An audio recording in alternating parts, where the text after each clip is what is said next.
let's take a closer look at the Rage system within Tekken 7. So Rage Arts and Rage Drives are new mechanics in the Tekken franchise, and looking at the Rage Art that you see on the screen, it is akin to super moves that you see in other fighting games. So once you get to a certain level of life on your life bar, once you're about 25%, your life bar will start glowing red, and it'll give you access to these ultra powerful moves. They work very much like a Power Crush, where they can absorb attacks, but instead of just absorbing mids and highs, they'll absorb every single attack. One thing to keep in mind, though, is that you cannot abuse these. They are not safe. For most of the casts, they're very unsafe, and you can get launched and punished for it.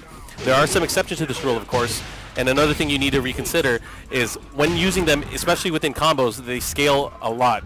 So you'll notice here about 40% of the life gone, but once you have less life, you deal more damage using the Rage Art. So one thing to consider, if you're able to land a clean or raw Rage Art, you're able to do way more damage. And looking here, you do about 50% damage with the sliver of life left.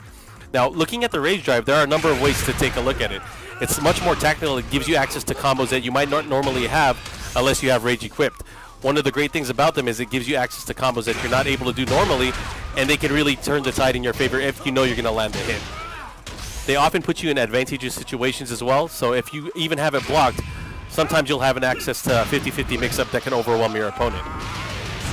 Now, just looking at the different aspects of Rage, again, it gives you access to the Rage Art, which you just saw, the Rage Drive, but for some characters, it gives you other options like Kazuya's Devil form and his human form.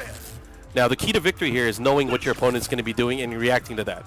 So, for example here, the 1-2 into the low that Law is going to be doing, one option that you have is you can block it and punish it with the Rage Drive and a huge combo that can end your opponent. If you're not confident in doing such a big combo, you can always just opt for going for the Rage Art, which will guarantee victory. Now, these are just a few of the things that we'll be going over in the coming weeks on Tekken.com, so make sure you guys stay tuned.